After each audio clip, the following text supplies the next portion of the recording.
ആർ.ജെ. ബാലാജി സംവിധാനം ചെയ്ത് സൂര്യ നായകനായിട്ട് വന്നിട്ടുള്ള ഏറ്റവും പുതിയ പടമാണ് കറുപ്പ്. എന്താ വീഡിയോയുടെ താമസിച്ചെന്നായിരിക്കും നിങ്ങൾ വിചാരിക്കുന്നത്. നമുക്ക് വേറെ ജോലിയും കൂലിയൊക്കെ ഉണ്ട്, അല്ലാതെ യവന്മാരെ താളത്തിൽ തുള്ളാൻ പറ്റത്തില്ല. നമ്മൾ ഒരു സിനിമയ്ക്ക് ഒരു ഡേറ്റ് അനൗൺസ് ചെയ്ത് നമ്മൾ അതിന് ഒരുപാട് കഷ്ടപ്പെട്ട് നല്ല സീറ്റൊക്കെ ഒപ്പിച്ച് വെച്ചിരിക്കുന്ന സമയത്ത് രാവിലെ 8 മണിക്ക് റീഫണ്ട് ഇടന്ന് പറഞ്ഞിട്ട് അലാറം അടിക്കും എന്നുള്ള മെസ്സേജ് ഇട്ട് കഴിഞ്ഞാൽ നമുക്ക് അതിനനുസരിച്ച് നമ്മളെ കാര്യങ്ങൾ മാറ്റി വയ്ക്കാൻ പറ്റത്തില്ല.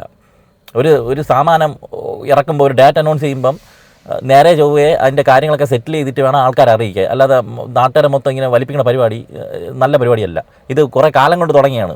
സൂര്യയുടെ സ്ഥിരമായിട്ട് ഇങ്ങനെയാണ്, ഇങ്ങനെ ഒരു എണ്ണം കെട്ട നിൽക്കുന്ന പരിപാടിയായിപ്പോയി. ഇതിന് മുമ്പ് ഇറങ്ങിയ പടം മറ്റേ ശ്രീലങ്ക എന്താ പരിപാടി ഉണ്ടല്ലോ, ഇങ്ങനെ കാർത്തിക് സുബേരൻ്റെ പടവും ഇങ്ങനെ കുറേ കാലം നീട്ടി ഡേറ്റ് മാറ്റി കൊണ്ടുപോയായിരുന്നു. അതിന് മുമ്പ് കങ്കുവ ഇറങ്ങി, അതും ഡേറ്റ് മാറ്റി കൊണ്ടുപോയി. അത് ഇറങ്ങിയ സമയത്ത് 4 മണിക്ക് തിയേറ്ററിൽ പോയി ഇരുത്തിയിട്ട് 5 മണി വരെ ഇരുത്തിയിട്ട് പിന്നെയാണ് ഷോ ഇട്ടത്. പിന്നെ ആ 1 മണിക്കൂർ തന്നെ സമാധാനം ഉണ്ടായിരുന്നു. പടം തുടങ്ങിയ ശേഷം സമാധാനം ഉണ്ട്, അത് വേറെ കേസ്. അപ്പോൾ അങ്ങനെയൊക്കെ ഇരിക്കുന്ന സമയത്ത് എനിക്കിപ്പോഴേ ഇത് സിനിമ കാണാൻ സമയം കിട്ടിയുള്ളൂ. കണ്ടുവരികയാണ്. ഇതൊരു ഫാൻറ്റസി മസാല പടമാണ്. ഇതിനകത്ത് ലോജിക്കൊന്നും നോക്കേണ്ട കാര്യമില്ല. ഫാൻറ്റസി പടമാണ്. സൂര്യ കറുപ്പസ്വാമി ആയിട്ടാണ് വരുന്നത്. സിനിമയുടെ തുടക്കത്തിൽ നമ്മുടെ ഇന്ദ്രൻ ചേട്ടനും അനഘ മായാരവി, ആലപ്പുഴ ജിംഖാനയിലുള്ള കൊച്ച്, ഇവർ ഒരു ആവശ്യത്തിന് തമിഴ്നാട്ടിൽ വരികയാണ്. അവർക്ക് അവിടെ ഒരു പ്രതിസന്ധി വരുന്നു. അതിനെ ചുറ്റിപ്പറ്റി അവർക്ക് നേരിടേണ്ടി വരുന്ന കുറേ കാര്യങ്ങൾ മുന്നോട്ട് കൊണ്ടുപോയാണ് സിനിമ കാണിക്കുന്നത്. അവിടെ ആർ.ജെ. ബാലാജി വരുന്നുണ്ട്. ഈ പടമേ ആർ.ജെ. ബാലാജിയാണ് മെയിനായിട്ട് നിറഞ്ഞിരിക്കുന്നത്. സൂര്യ അവിടെ എക്സ്റ്റൻഡഡ് ക്യാമിയ പോലെ അവിടെ ആയിട്ട് വരുന്നുള്ളൂ. നെഗറ്റീവ് ഷെയ്ഡുള്ള കഥാപാത്രമാണ്. ഗംഭീരമായിട്ട് പുള്ളി ചെയ്തിട്ടുണ്ട് കേട്ടോ. ഒരു ഓവറാക്കാതെ കുറേ സീനുകളൊക്കെ നന്നായിട്ട് അയാൾ കൈയടക്കത്തോടെ ചെയ്തിട്ടുണ്ട്. ഇങ്ങനെ വരുന്ന സമയത്ത് പിന്നെ അങ്ങോട്ട് സൂര്യ കറുപ്പസ്വാമിയായിട്ട് ദൈവമായിട്ട് വരുന്നു. ദൈവത്തിൻ്റെ പരിപാടികളൊക്കെ കാണിച്ച് ഇങ്ങനെ മുന്നോട്ട് പോവുകയാണ്. അവിടെ നമ്മൾ ലോജിക്കൊക്കെ നോക്കിക്കഴിഞ്ഞാൽ കോടതിയാ, ഇതെന്തൊരു കോടതി, ഇങ്ങനെയൊക്കെ കോടതി നടക്കുമോ, അങ്ങനെ ചിന്തിക്കേണ്ട കാര്യമില്ല. പടം ഒരു ഫാൻറ്റസി പടമാണ്, അങ്ങനെ നോക്കിയാൽ മതി. പക്ഷേ സൂര്യ കാണിക്കുമ്പോഴും ഒക്കെ ഉള്ളൊരു സാധനമുണ്ട്. സൂര്യ കുറേ കാലമായിട്ട് അങ്ങനെ ഒരു എനർജറ്റിക് ആയിട്ടുള്ള പരിപാടി കണ്ടിട്ട് കുറേ ദിവസം ആ ഒരു ഫാൻസിന് വേണ്ടിയിട്ടുള്ള മൊമെൻറ്റ്സ് സൂര്യ കാണിക്കുമ്പോഴുണ്ട്. ഗംഭീരമായിട്ട് ചെയ്തിട്ടുണ്ട്. അവിടെ സായി അഭ്യങ്കാർ കൊടുത്തിരിക്കുന്ന മ്യൂസിക്കും ഗംഭീര സാധനമായിരുന്നു. ഒരു അനിരുദ്ധ വൈബ് ഉണ്ടായിരുന്നു. അങ്ങനെ പോയിട്ട് ഇൻ്റർവൽ ബ്ലോക്കിൻ്റെ സമയത്ത് ഇൻ്റർവൽ ബ്ലോക്ക് ഹൈ ആയിരുന്നു. ഫാൻസിനൊക്കെ ആഘോഷിക്കാനുള്ള സാധനമുണ്ട്. എനിക്ക് നല്ല ഗൂസ് ബംസ് അടിച്ച് കിണ്ണായിട്ടൊരു ഇൻ്റർവൽ ബ്ലോക്ക്. ആകെപ്പാടെ ഫസ്റ്റ് ഹാഫ് കഴിഞ്ഞപ്പോഴേക്കും കൊള്ളാം. ലോജിക്കൊക്കെ മാറ്റി വെച്ചാൽ നമുക്കൊരു തിയേറ്റർ അടിപിടി ഒരു മസാല പടം കണ്ടിട്ടൊക്കെ തമിഴ്നാട്ടിൽ വളരെ റെയറായിട്ട് കിട്ടുള്ളൂ. ആ പടം സൂര്യ വിജയുടെ ഒരു പടം ഇനിയുള്ളൂ. പിന്നെ വിജയമില്ല. പിന്നെ പ്രതീക്ഷയുള്ള സൂര്യയാണ്. എനിക്ക് പ്രതീക്ഷയുള്ള സൂര്യയാണ്. ബാക്കി ഈ പറഞ്ഞ കിളവന്മാരൊക്കെ അങ്ങനെ ആയി, സൈഡായി.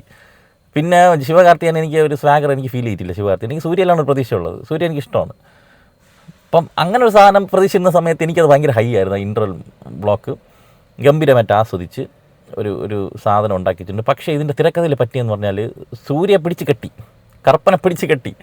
കറുപ്പൻ്റെ കാര്യങ്ങൾക്ക് ലിമിറ്റ് ചെയ്ത് വയ്ക്കുന്ന സമയത്ത് സെക്കൻഡ് ഹാഫിൽ ഇവർക്ക് എന്ത് ചെയ്യണമെന്നുള്ള ധാരണയില്ല. ഇയാൾക്ക് കുറേ സർക്കാസ്റ്റിക് പരിപാടികളൊക്കെ ഉണ്ട്. പൊളിറ്റിക്കൽ സറ്റയർ, സോഷ്യൽ സറ്റയർ പരിപാടിയൊക്കെ ഇയാൾ സ്ഥിരം കൊണ്ടുവരുന്നത്. അതൊക്കെ കുറേ സ്ഥലങ്ങളിൽ കൊള്ളാം. കുറേ റെഫറൻസുകളുണ്ട്. ഇയാളുടെ സിനിമയിൽ തന്നെ മുമ്പത്തെ മൂക്കുത്തിയമ്മൻ, മറ്റേ LKG, അതിൻ്റെയൊക്കെ റെഫറൻസ് ഉണ്ട്. അല്ലാതെയും കുറേ കാര്യങ്ങളൊക്കെ കൊണ്ടുവന്ന് ലിയോ റെഫറൻസ് ഒക്കെ ഓക്കെ ആയിരുന്നു. സെക്കൻഡ് ഹാഫ് അങ്ങോട്ട് തുടങ്ങി. ഇതിനകത്ത് പിന്നെ കഥയൊന്നൊരു സാധനമില്ല. ഇതിനകത്ത് ഒരു കോമഡി, വൻ കോമഡി എന്ന് പറഞ്ഞാൽ ഇവരൊരു ലോജിക്ക് സെറ്റ് ചെയ്ത് വെച്ചിട്ടുണ്ട്. ഓക്കെ, നമ്മുടെ ലോജിക്കായിട്ട് ചേർന്ന് പോകുന്നില്ല, ഫാൻറ്റസി ലോജിക്ക്. പക്ഷെ ആ ലോജിക്കിൽ കറക്റ്റായിട്ട് വർക്കൗട്ട് ആവട്ടെ. അതെന്താണ് തിരക്കഥയിലേക്ക് വെച്ചിരിക്കുന്നത്? ഇപ്പം എല്ലാവരും പറയും തിരുവനന്തപുരത്ത് പത്മനാഭൻ്റെ മണ്ണാണ് തിരുവനന്തപുരം. തിരുവനന്തപുരത്ത് ഒരു അപകടവും വരില്ല, കാരണം പത്മനാഭൻ കാക്കും. അതായത് നമ്മുടെ പത്മനാഭ സ്വാമിയെ ഒരു ഡിസ്ട്രിക്ട് കളക്ടറെ പോലെ അത്രയും ഒരു പരിധി മാത്രമേ ശക്തിയുള്ള ഒരു ദൈവമായിട്ട് ഒരു തരം താഴ്ത്തി കിട്ടുമ്പോഴാണ് എനിക്ക് ഫീൽ ചെയ്തിട്ടുള്ളത്. സർവ്വവ്യാപിയായിട്ടുള്ള ദൈവം എന്നല്ലേ നമ്മുടെ കോൺസെപ്റ്റ്. ഇപ്പം തിരുവനന്തപുരത്തിന് മാത്രമായിട്ടും അങ്ങനത്തെ ഒരു സാധനം എടുത്ത് കറുപ്പനെ ഇതൊക്കെ ഉണ്ട്, ജില്ലാ അതിർത്തിയൊക്കെ ഉണ്ട്. അവിടെ അത്ര ശക്തി വർക്കൗട്ടാവുള്ളൂ. അത് വെച്ച് കാണിക്കണം അപരാധങ്ങൾ, ബാക്ക് ടു ബാക്ക് അപരാധങ്ങൾ എന്ന് പറഞ്ഞാൽ ഈ സിനിമയിൽ ഇതിന് കഥയും ഒപ്പം നോക്കണില്ല. പ്രഡിക്റ്റബിൾ സാധനം ഇത് ഓക്കെ തന്നെ. പക്ഷേ എടുത്ത് വച്ചിരിക്കുന്നിടത്ത് നമുക്ക് ഒരു ഇൻട്രസ്റ്റിംഗ് ആയിട്ടോ എന്തെങ്കിലും ഒരു സാധനം, കുറേ കോമഡിയൊക്കെ അവിടെ വർക്കൗട്ട് ആയിട്ടുണ്ട്. പക്ഷേ അല്ലാതെ മാസിന് വേണ്ടിയിട്ട്, ഫാൻ സർവീസിന് വേണ്ടിയിട്ട് മാത്രമുള്ള സീനുകൾ ഇങ്ങനെ ബാക്ക് ടു ബാക്ക് വരുമ്പോൾ സായി അഭ്യങ്കാറിൻ്റെ മറ്റേ പട്ടാപടി ഫാറ്ററ്റ് അത് വേറെ അതല്ലേ, കാസിനോവല്ലേ, അതുപോലത്തെ എന്തൊരു സാധനം ഉണ്ട് ഇതിനകത്ത്. അത് ആദ്യമൊക്കെ കേൾക്കുമ്പോൾ ഭയങ്കര രസമായിരുന്നു. പിന്നെ ഇത് കേട്ട് ഇത് ഇറിറ്റേഷനായി. പിന്നെ അങ്ങോട്ട് പോണ സമയത്ത് ഇത് ഫാൻസി ഡ്രസ്സ്, പിന്നെ അങ്ങോട്ട് സൂര്യയുടെ ഫാൻസി ഡ്രസ്സ് പരിപാടികൾ, ഗോപാൽജിയായിട്ടൊക്കെ വരും ഇടയ്ക്ക്, ഗോപാൽജി. പിന്നെ വേറെ കുറേ സാധനങ്ങളുണ്ട്, ഞാനത് പറഞ്ഞ് സ്പോയിലാക്കണില്ല. അങ്ങനെ ഫാൻസ് അല്ലേടാ നീയൊക്കെ കയ്യടിടാ എന്നും പറഞ്ഞുകൊണ്ട് കാട്ടിക്കൂട്ടി വെച്ചിട്ടുള്ള ഒരു സെക്കൻഡ് ഹാഫ്, അപരാധം പിടിച്ച ഒരു സെക്കൻഡ് ഹാഫ്. ആകെപ്പാടെ ഇതിൻ്റെ ഫസ്റ്റ് ഹാഫിലെ ആ ഒരു ഇമോഷൻ, അതായത് ഗംഭീര പെർഫോമൻസ് ആയിരുന്നു. അനഘയും അതുപോലെ നമ്മുടെ ഇന്ദ്രൻ ചേട്ടൻ മുത്താണ്. ഇന്ദ്രൻ ചേട്ടൻ നിൽക്കുമ്പോൾ സൂര്യ സൈഡായിപ്പോയി. അമ്മാതിരി പെർഫോമൻസ്, അമ്മാതിരി ക്യാരക്ടർ. ആ ക്യാരക്ടർ കണക്ട് ചെയ്യും, നമുക്ക് വിഷമം വരും ആ ക്യാരക്ടറിൻ്റെ അവസ്ഥ കാണുമ്പോൾ. അത് ഗംഭീരമായിട്ട് എങ്ങനെ ചെയ്തിട്ടുണ്ട്. ഞാൻ പറഞ്ഞില്ല, അതൊക്കെ കൊണ്ട് എനിക്ക് ഫസ്റ്റ് ഹാഫ് എനിക്ക് ഭയങ്കര ഓക്കെ, ലോജിക്ക് മാറ്റി വെച്ച് കഴിഞ്ഞാൽ ഓക്കെ ആയിരുന്നു. ഇമോഷണലി ആണെങ്കിലും അത് കണക്റ്റ് ആയിട്ടുണ്ട്, ആ മാസും ഹൈ ആസ്വദിക്കാൻ പറ്റിയിട്ടുണ്ട്. ഇതൊരു നല്ലൊരു ചാൻസ് കൊണ്ട് കളഞ്ഞെന്ന് തന്നെ എനിക്ക് പറയാനുള്ളൂ ഈ പടത്തിൽ. സെക്കൻഡ് ഹാഫ് കണ്ടുകൊണ്ടിരിക്കാൻ ഭയങ്കര പാട്. ഇത് തീരണില്ലെന്നേ ആയിപ്പോയി ലാസ്റ്റ്. നല്ല മികച്ച ഒരു ഫസ്റ്റ് ഹാഫായിട്ട് ഫീൽ ചെയ്തിട്ട് സെക്കൻഡ് ഹാഫ് കാട്ടവരാതമായിട്ട് തീർന്ന ഒരു കോർട്ടവരാതമാണ് എനിക്ക് ഈ പറഞ്ഞ കറുപ്പ്.